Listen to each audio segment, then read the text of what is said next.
one person who is unable to attend because of a medical appointment. We've got one person traveling to the airport, and everybody else is on board. So today's monthly mentoring call is engaging peer volunteers. And we're going to have some fun with this topic. As we get started, though, let's see if I can advance to the next slide. Love for you, everybody, to check in. I want to say a big welcome.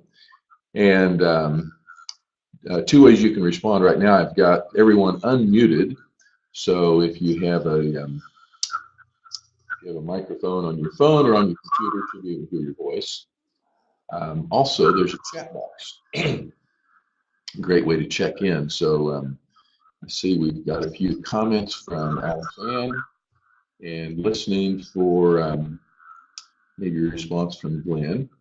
And Pam, when you get a moment, if you would just click on your chat box and maybe say a greeting, and we'll all get started here in just a moment. As we do, let me just share a couple of disclosures. One is, you'll notice that we are recording, and this will allow others in our group to listen after the fact. Hi, Pam. Morning.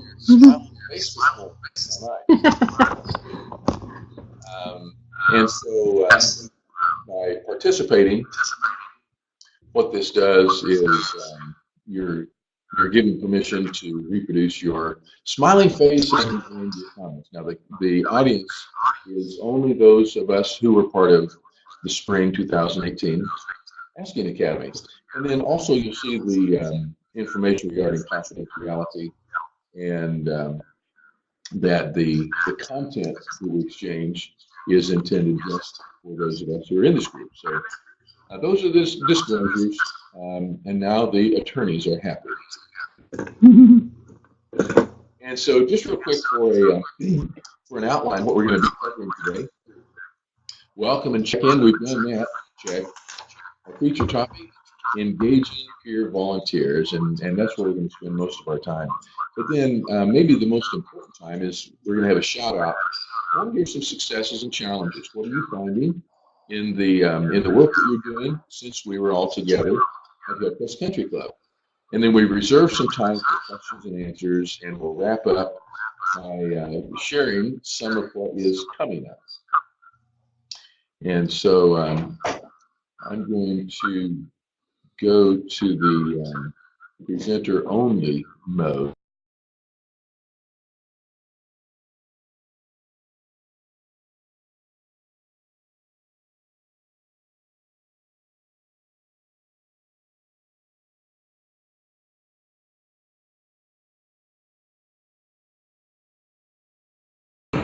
If you'll raise your hand, you'll have an opportunity to interact.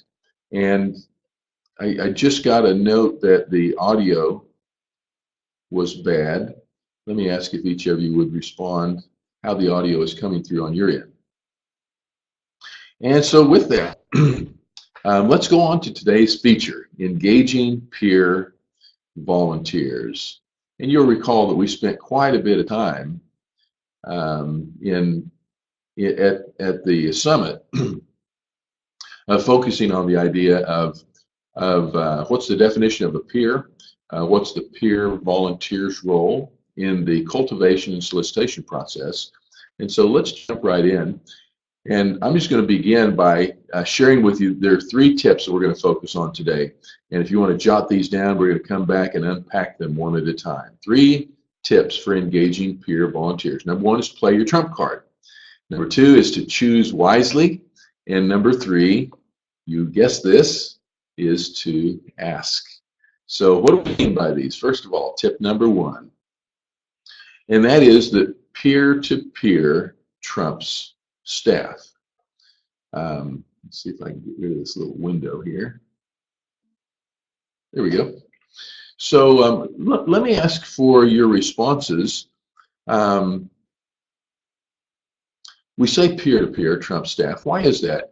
So I'm going to take just a moment and allow time for you to raise your hand or respond through the chat box. What are the pitfalls that you've experienced, or maybe that you imagine pitfalls of involving volunteers in the fundraising process? And then on the other side of the same coin, what pleasures, what's the happy side of involving peers in cultivating and soliciting larger donors? And while you're responding, I'm going to enjoy some nice home bottled tap water.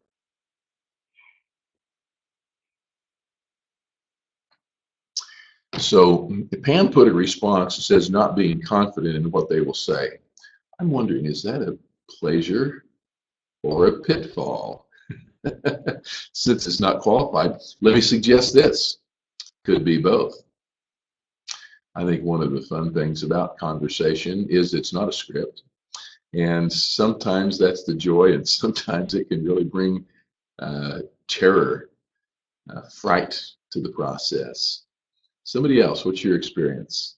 Pleasures and pitfalls of involving peers in one-to-one gift solicitation.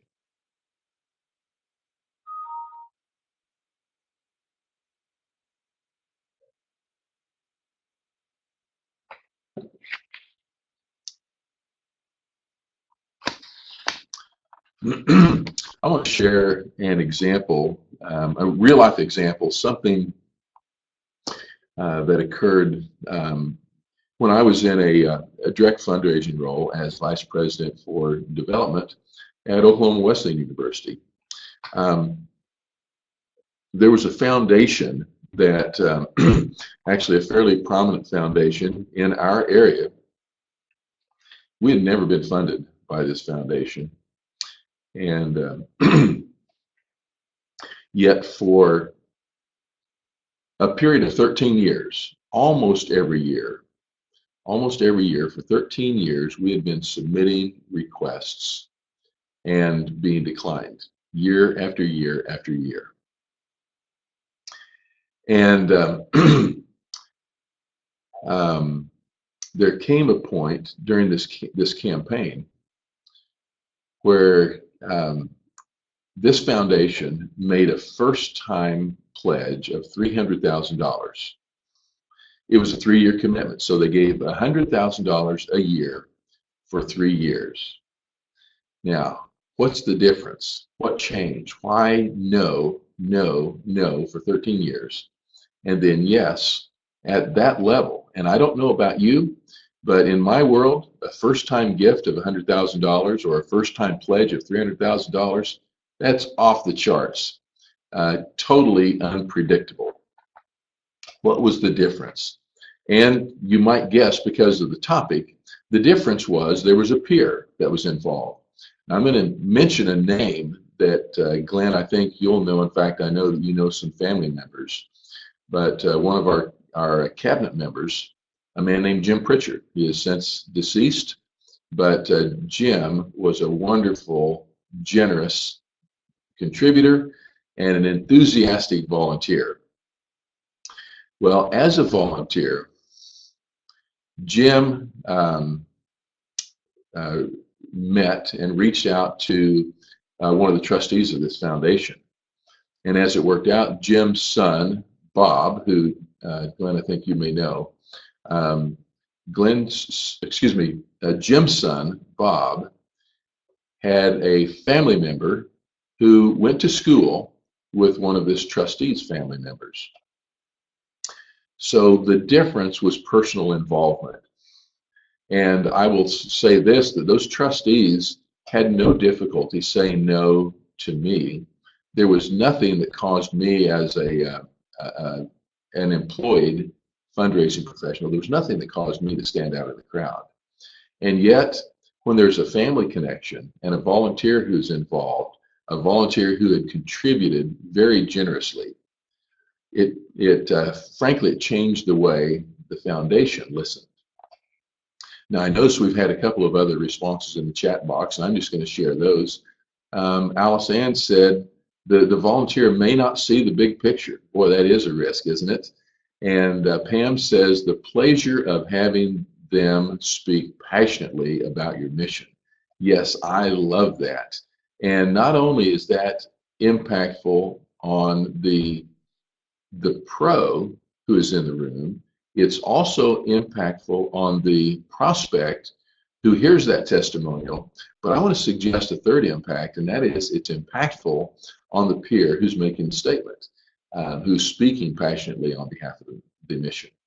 Now, Glenn also responded by saying that sometimes the volunteer's response is exactly the opposite of what I wanted. Wow. So I'm curious, Glenn, have you actually had that experience, or is this just theoretical? Now, while you're responding, I'll just tell you that I have certainly had that challenge as well, and that's where we have to really get diplomatic. And in fact, I've had to say, well, that's interesting, but let me just share another perspective. Here's another possibility, or something else that we've experienced, or in addition to that, we're also pursuing, in addition to X, we're pursuing Y. Glenn says, no, it's just a fear. And I'm just curious to ask, have others had that same fear? Now, I just shared an example where it's been a real life experience. I will definitely say it's the rare exception. It's not the rule. But that's also one of the reasons that we have our pre-call strategy session, so that we can explore some of these things so that it's not all new from the beginning. So in just a moment, we're going to go to tip number 2. If you have other comments about why it is that peer-to-peer trumps staff, please jump in. I want to say a welcome to Claire. I know that Claire showed up, and Claire would love to have you just give a response in the chat box. But another reason that we say peer-to-peer trumps staff is that those who are on staff are paid to represent the mission and to speak on behalf of the project, the organization, and the priorities that are out in front of us. What else could we say? But on the other hand, when a peer gets involved on a volunteer basis, their voice is uncompromised, so to speak. And so when that person, in the example that I used, when Jim Pritchard spoke enthusiastically and passionately on behalf of the Vision 2000 campaign, it carried a weight with it that simply can't be duplicated by that fundraising professional. In the case of PTI, the head of school, or in the case of Story Runners, the program director or the development director. So the voice is heard much differently based on how we're paid or if we're paid. Okay? So with that, let's go to tip number 2. And that tip is choose wisely. And, we say that we always recruit up.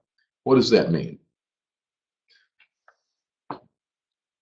The topic is engaging peer volunteers. So the question, when we're going to meet with the XYZ Foundation, who are we going to take with us? Oftentimes, it's easier for us to do what I call take the path of least resistance, and that's to ask the person that we think will be an easy yes, even if they may not be best suited for this particular project. And so by choosing wisely and recruiting up, I want to start with that person who ideally is the closest to the donor, the prospective donor, and the closest to our mission, where there's the greatest overlap, and that person whose presence is going to bring the most significance to the room. So I'm going to ask a question here, and again, pause for a few minutes to allow you to take time to respond. What are some of the challenges or reservations that you've had when it comes to recruiting volunteers in the fundraising process, recruiting up, recruiting that volunteer peer? Thoughts?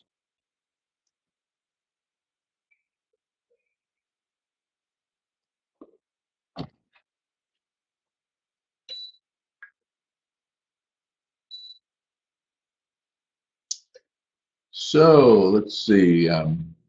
Pam says their time might be limited. Okay. So what do the rest of you think? How do we? What's our inclination when we think about this other person's time being limited? What are the obstacles? What are the opportunities that are embedded in that?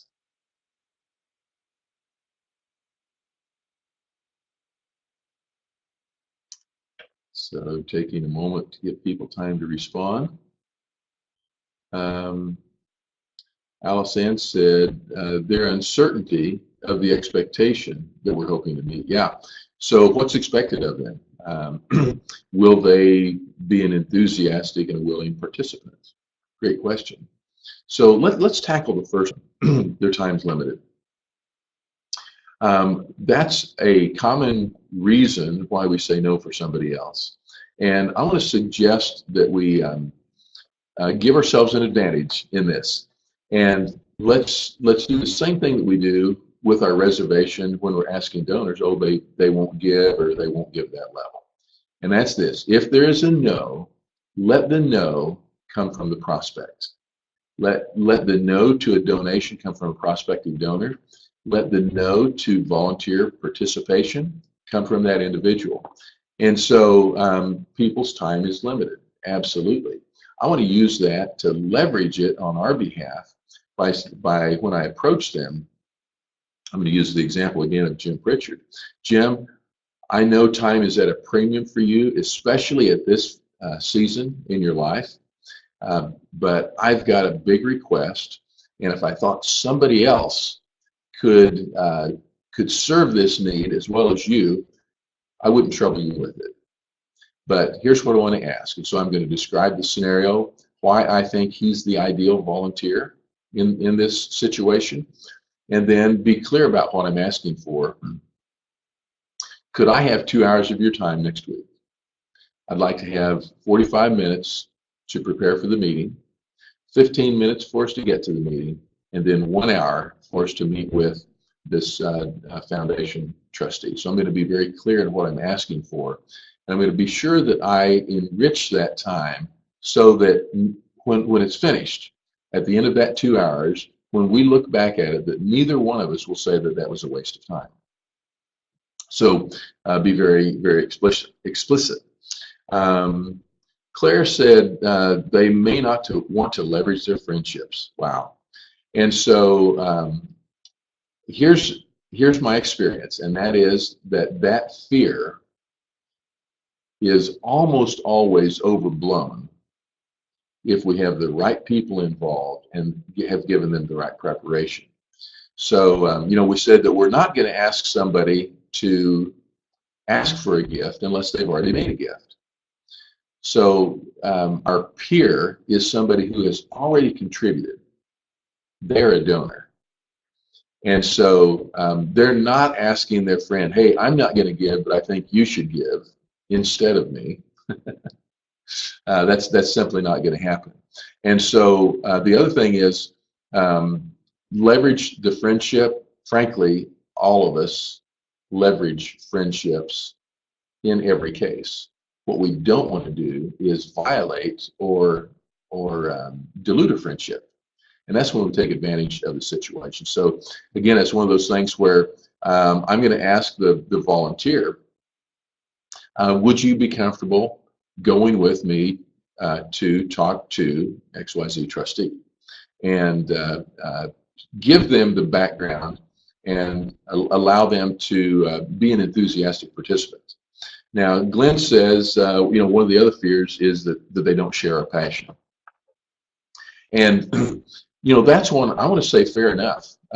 Nobody else shares the same passion, but I want to make room for people to express their own passion. And again, with the qualifier that they have already contributed, don't say no for them. Let's give them a platform through which they can express their passion And then let's also equip them so that they know what to do, what to say and when. And by the way, you'll remember that we said the most important part of a donor call is what? It's not what we say, but it's what we hear. So I want to equip every volunteer with the asking skills that will allow them to listen. And what we listen to will unlock the generosity of a given participant. So great response. Thank you, those who have jumped in. And let's go on to tip number 3, and that is to ask for their involvement. And so we've talked a little bit about this already. You know, the question, how is it that we assume instead of asking? So please take a moment and share some ways that we assume when it comes to recruiting peer volunteers. What are some ways that we tend to assume instead of asking? Maybe some other ways that we haven't already touched on this morning.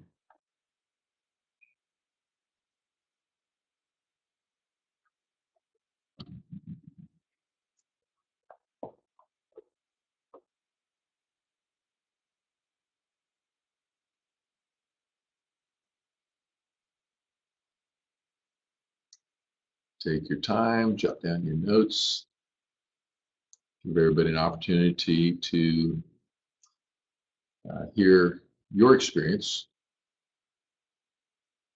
encounter your thoughts.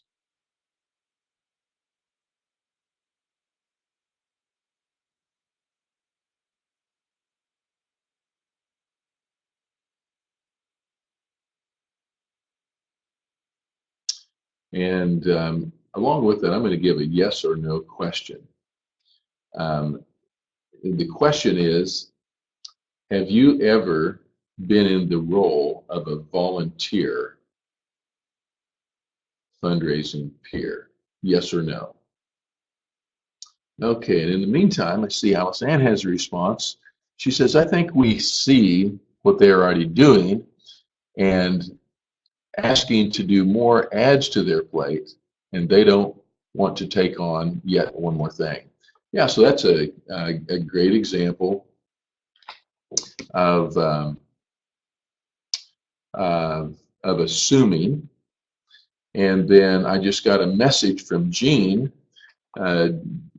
Jean is listening in, and she says, we assume they have the financial foundation to participate as a donor and or as a volunteer. Good point.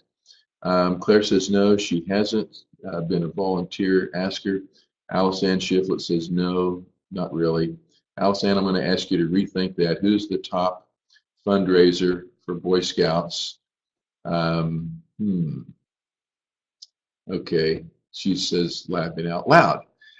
So, you know, there are a lot of ways that we assume instead of asking. So let's go back to some things. Unwilling to take on yet one more thing. Let's ask, but make an informed ask. So I'm going to go back to my friend Jim Pritchard. Lots of demands on his time. And so I'm going to sit down with Jim and describe the foundation. Describe our background, describe the connection that I can see for him, and then ask this question: would you consider being part of our call team in visiting with the XYZ Foundation? So that's a way that we can ask instead of assuming. So whether we assume yes or we assume no, let's look for a way to ask rather than assume. Ask for their involvement. And start at the top. Ask your way down. Because as we said earlier, we always want to recruit up and look for ways to ask that are inviting and that leave the door open for an affirmative response. I wish we had twice as much time. I'd share a great story of asking with you, but probably save that for another day. Maybe if we have time at the end. So by way of review, let's just go back our 3 tips. to engage peer volunteers, number one is to play your trump card. And that is that, as we said earlier, peer-to-peer trumps staff involvement when it comes to asking for larger gifts. Number two, choose wisely. Remember we said recruit up. And then number three, ask. Let's ask for involvement, volunteer involvement, rather than assuming they won't and then proving ourselves right by not asking. Now, if you have other thoughts, comments, or questions as it relates to our our 3 tips, how to engage peer volunteers, feel free to do that. We're going to have a focused Q&A time just a little bit later. But first, I'd like for us to do the shout out. And that is, what are the successes and what are the challenges that you've experienced since we said goodbye to each other with, remember, 20 things we should say more often? One of them was less dance. Since that time, what are your successes? What are your challenges? And if you'd like to speak, just raise your hand. I'll give you the microphone. Or if you'd rather respond by text or chat, feel free to do that.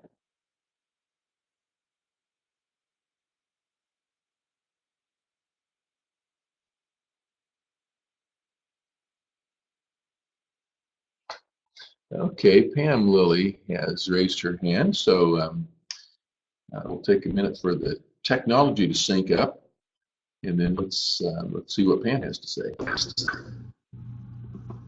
Go ahead, Pam. Well, good morning, everyone. We've had a small success. I actually had an appointment, my first appointment with, since I came back from Bartlesville concerning our fundraising initiative, and on Friday got a affirmative yes for the first gift, and so and they were delighted to be the first couple to give to this initiative. So that was encouraging. It was in the the small gift category, but one of the things that I love about the giving chart is that everyone can participate. And they were delighted, and of course they said we'll probably give more than what we've committed, but that's where we're comfortable right now. So, and that was done in 2 appointments. Wow, congratulations, Pam. I'm just curious, any lessons that you would say you learned from that process? Anything you'll do the same next time, or something that you'll do differently in the future?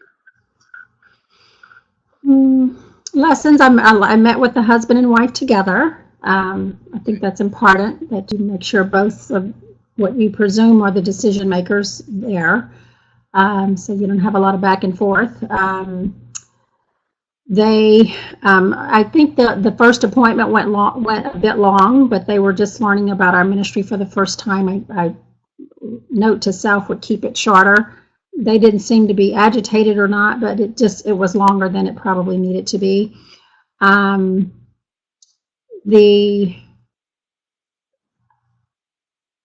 the end of the first appointment, I gave them.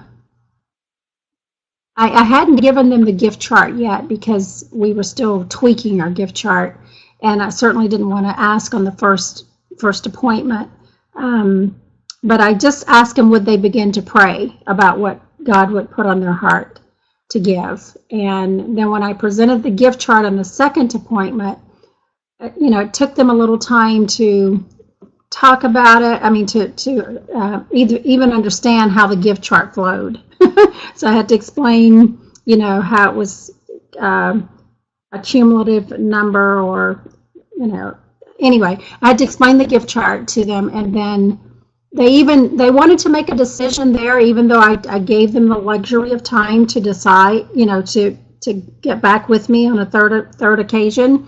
But they kind of just talked amongst themselves right there and came up with the number that they were comfortable with. I got up and went to the restroom and came back as we were getting ready to leave. And then they were ready to make the commitment. They wanted to know, how do we start giving, which I was totally unprepared for. unfortunately. I didn't have the draft ready, and I told them I would get back with them with the draft just to, lay out what we've agreed to and what they've committed to. And but they were like, okay, so how do we start? And so Mark and I have had some conversation about a couple of ways. Had I had,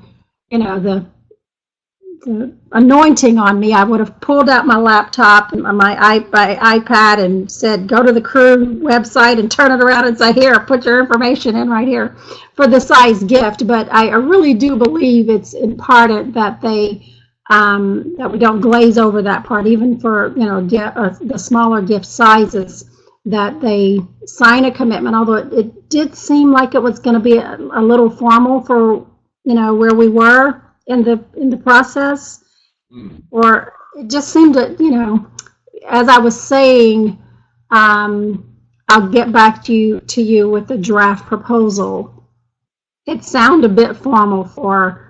I don't know if it was about the relationship or about the size of the gift or about, I don't know what it was, but anyway, we're looking at how we can do that, and I even suggested to Mark that we use the card that we use for personal support, because I could have gotten their credit card information and started them on a electronic fund transfer right away. That wouldn't have felt too formal for me.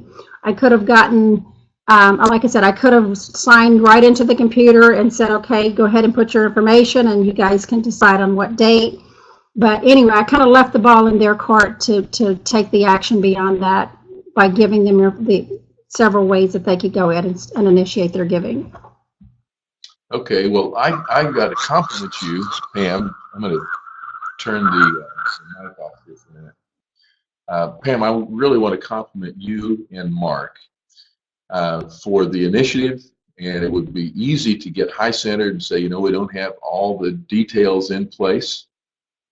But you went out there, and one of the things that I love that you shared is that this is the first contribution towards the larger project.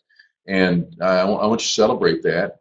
If they don't know that they're the first, I would be sure and make them aware, because they'll always have that first position. And how we steward their decision and their gift will have a lot of influence on what they do in the future. And so we want to make sure that they feel good about what they've done, and they continue to feel good about that. Now, I see Glenn shared a challenge, and he said making a contact sometimes takes 2 or 3 tries to get to the initial visit. Boy, isn't that the truth? And this is one of those things where we say time is our friend. We want to be patient. If we signal that we're in a panic and you've got to respond right now, it's now or never, then it makes never really an easy response. And so I know, Glenn, that you've been both patient and persistent, because you followed up with this note. The first appointment ended with a referral to a large foundation. And so kudos for you, and I know you're taking steps to follow through in responding to that foundation. So Alice Ann says, great news, Glenn. I got a couple of responses from Jean. Pam, Jean has this compliment. She says, way to go, Pam. But then Jean also said, I feel like we have made some great contacts that have agreed to be part of our volunteer team. It's like the network is quickly spreading. Oh, congratulations. And again, Jean, I would just say keep up the good work. It's been fun for me kind of to have a close front row seat and watching some of the things that are happening with Paths to Independence, and people who weren't aware of the school but are now, and just beginning to get some of the exposure that it certainly deserves. Pam gave this response. She says, I did let them know that they were the first to give into this campaign. We celebrated with high fives and laughter. Good for you. I'm glad to hear that. And so another thing I want to suggest, and I would let just a tiny bit of time lapse, but Pam, I would encourage you to go back to these people as some part of the stewardship process, and kind kind of circle back around, this is the first, but it's a first time for you, and invite them to give some feedback. As we visited on those 2 occasions, what suggestions would you have for me as I meet with others? Maybe things that felt particularly comfortable. Was there anything that was uncomfortable that you would suggest that we would reconsider as we approach others? And so bring them into that process of giving you some feedback.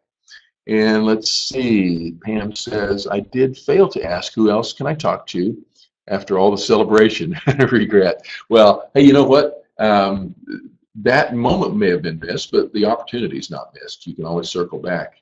And that might also be part of that next conversation after you ask for feedback on suggestions they have on how you might approach others. Great opportunity to follow that up with who else should we be talking to. Okay, great. So somebody else, any successes and challenges that you'd like to share? I love the dialogue, and I just want to say that as you share your experiences, it's encouraging and instructional to others. So please continue to use this to kind of strengthen each other through our team.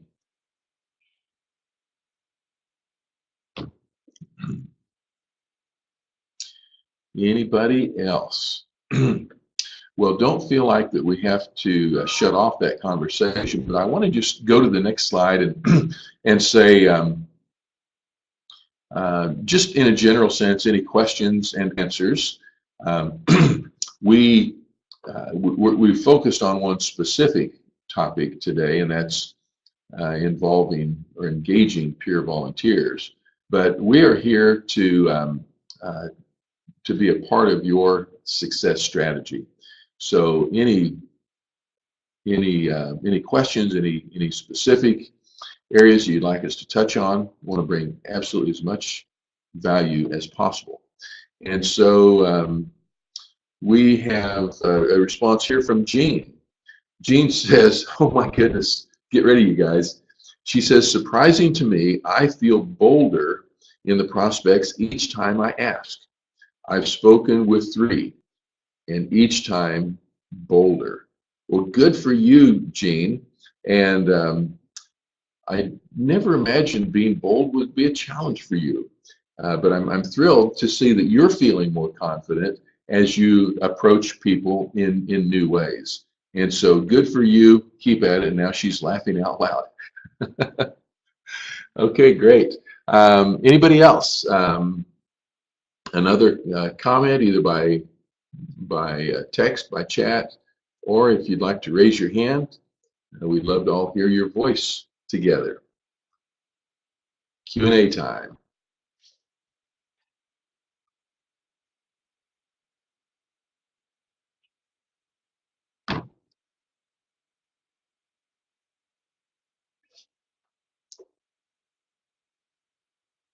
Well, we've got just a few minutes, and the invitation is open. Oh, Pam's raised her hand. Here we go.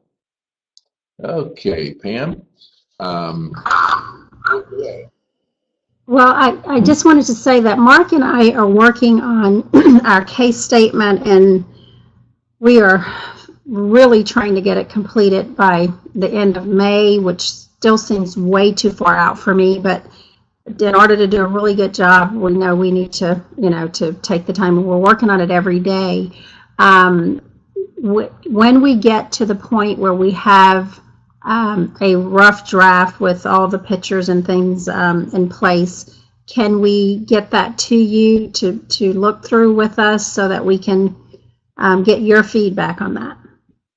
So first of all, kudos, congratulations on that. And let me say a quick yes. I'll be happy to take a quick look at it. But I want to make a couple of other suggestions that I think will enrich the process. And let me take the voice back. When the voice is shared, we're getting feedback on the system. I want to make 2 other suggestions. One is, remember there's a guideline for case statements in your resource manual. And I would encourage you to revisit that periodically. And I know we've read it once, and so it's familiar, but after you get sucked into the actual writing of the words and the selection of the photographs and so forth, I find it always helpful to go back and say, now, what is it we're trying to accomplish? What have we included? What have we missed? So use that. And here's the second thing I want to suggest, and this is ways, again, that we can support each other. When you've got something ready for a preview, Pam, please post that on our Facebook group and allow others who are part of your support team, this Asking Academy group, allow others to review it and speak to it as well. So yes, I'll be happy to do that, but let's get some bright minds engaged along with my mind. So great question. Anybody else want to respond? And so this is an opportunity for you to say, yes, I'd be happy to take a look at it with you, or no, please don't bother me. Or do we say, I'm too busy, I have too many things on the table? Please jump in with a chat, a text, a voice. While you're doing that, let me just share some things that are coming up.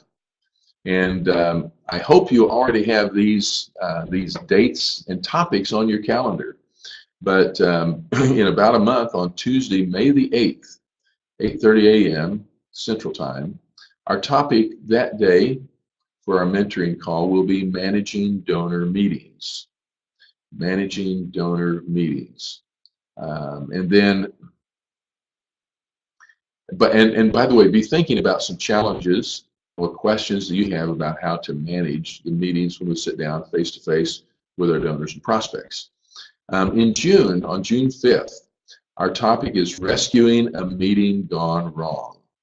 And if you have ever had anything that feels like it fits that description, a meeting gone wrong, I want to encourage you in advance of the meeting to share that on our Facebook group so that we can be grieving with you as well as thinking about ways to actually do that. How do we rescue the meeting gone wrong?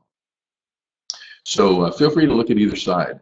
An example of a meeting that went wrong and ways that it was turned around, or maybe it didn't. Maybe it's just a train wreck and there's no two ways about it. And then our last mentoring call is on July 10, and here the topic is overcoming resistance to yes. And we're going to be asking this question: what does it feel like? What does resistance to yes feel like? Is that something that I'm observing, or is it something I'm fearing and making it up? Those are the three remaining mentoring meetings. And then in between times, we'll be doing our coaching calls, which is strictly with each of the respective teams. The other thing, let me just share. Next week, I'm speaking at the annual conference of the Christian Leadership Alliance in Dallas. There it is. It's called the Outcomes Conference. The theme is impact, and I guess this slide didn't exactly work right, but the topic I'm speaking on is increasing board impact. My part of that is called leadership continuity. And the question here is, do you know someone who should attend? The Christian Leadership Alliance is a great membership organization for people who are involved in faith-based charitable organizations, whether it be congregational, parachurch, what have you. And this year's annual conference is being held in Dallas. If there's somebody that should attend, feel free to either connect them with me or directly to the Christian Leadership Alliance. Also, just FYI, we've got 2 more Asking Academies scheduled for 2018. We've got a summer session, begins in May, and summits in the middle of June. And then the fall session begins in August and summits at the end of September. Who should attend? If there's someone you know who would, who you think might benefit from that, feel free to let me know or send them our direction. You know, the only way that we can build our business is through the involvement and recommendations of satisfied customers like you. We've got just a few minutes before we wrap up. I want to encourage you with any additional comments, thoughts, or questions. In the meantime, Jean says, I'd love to have someone else look at it too. It's nice to have our partners in classic conversations are a great resource. And I agree. And I will tell you, Pam, you'll be happy to know that PTI is also very actively involved in development of and updating of their case statement right now. And I think, Jean, what was it last week? We looked at draft number 4. And I don't know about you, but I think that we're distilling it and it's becoming more clear and more persuasive with every revision. So Jean, if you'd like at any point to post your case statement and allow others to give feedback, feel free to do that as well. Now, we've got just a few minutes remaining. Before we wrap up, again, we do have just a few minutes. But let me ask, any remaining comments, thoughts, or questions that you'd like questions to raise or thoughts to share before we wrap up today?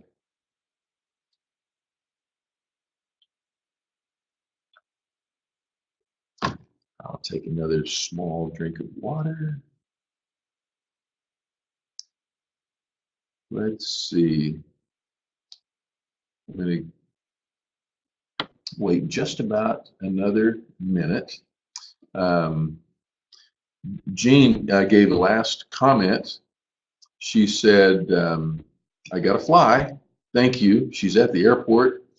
Jean, I hope you're headed someplace fun. But thank you for participating as you did today. And as we wrap up, I just want to say a big thank you to everybody. Alice Ann says, I'm glad to hear everyone's success. Keep up the good work on your asking. Love that comment. Thank you, Alice Ann. And on the screen, you can see, yes, I want to say thank you. And the Asking Academy isn't complete without you. So, Pam, if you'll let Mark know that we missed him, sorry that he couldn't participate today. I will just mention again that we recorded this session. If you want to go back and revisit it, or if you want to share it in this case with Mark, there's a platform by which he can watch that as well. And with that, unless there are any other comments, I'm going to say thank you, sign off. I'm going to end the recording, but again, we want to wish you every success. We'll catch you next time. Bye now.